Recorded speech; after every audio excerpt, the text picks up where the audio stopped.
weekend in Eilat, scuba diving volunteers have been busy cleaning up trash from the world-famous seabed in the Gulf of Eilat along the Red Sea. The volunteers work closely with the Israeli Coast Patrol. They plan, they map out the seabed before removing the junk, which includes things like tires that are discarded into the sea. A total of 1.6 tons of trash days ago were recently removed from the Eilat sea floor, which is world famous for its pristine beauty. It's one of the top snorkeling and scuba diving vacation spots in the entire world. With us now is Ido Cohen, a scuba diver and a team leader on this recent diving mission in Eilat. Ido, thanks so much for being with me. I think the video kind of speaks for itself. It's shocking, I think, to see the trash, the junk. I mean, huge tractor tires on the sea, and the most famous spot in the world for its beauty and for marine life. I mean, when you see that yourself, when you're under there, what's going through your mind? Basically, it's sad. I mean, we have such fragile coral reefs over there, and we know these tires made out of rubber are poison, and they don't do good in the long distance.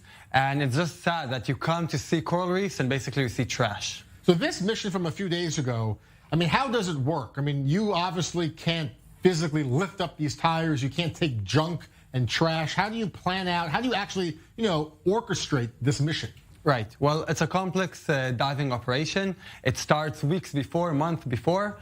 We start from diving and mapping the areas, finding objects and debris that we want to take out after we check that there's no living corals on them. We plan all the objects, we map the seabed, and then basically we have very dedicated equipment such as parachutes, underwater parachutes. We need to dive with more than our oxygen on our back in order to inflate these parachutes. So does that mean it's engineering, it's mathematics involved? Definitely, definitely. A complex engineering diving operation. The parachutes, I guess, are inflated to help lift the stuff. True. I mean, we're looking at the video. We have it on the screens. We have it on the plasma behind you. How did it get there? I mean, these tires, this junk, this trash, how did it get to the Gulf of Eilat? I guess that's the million-dollar question.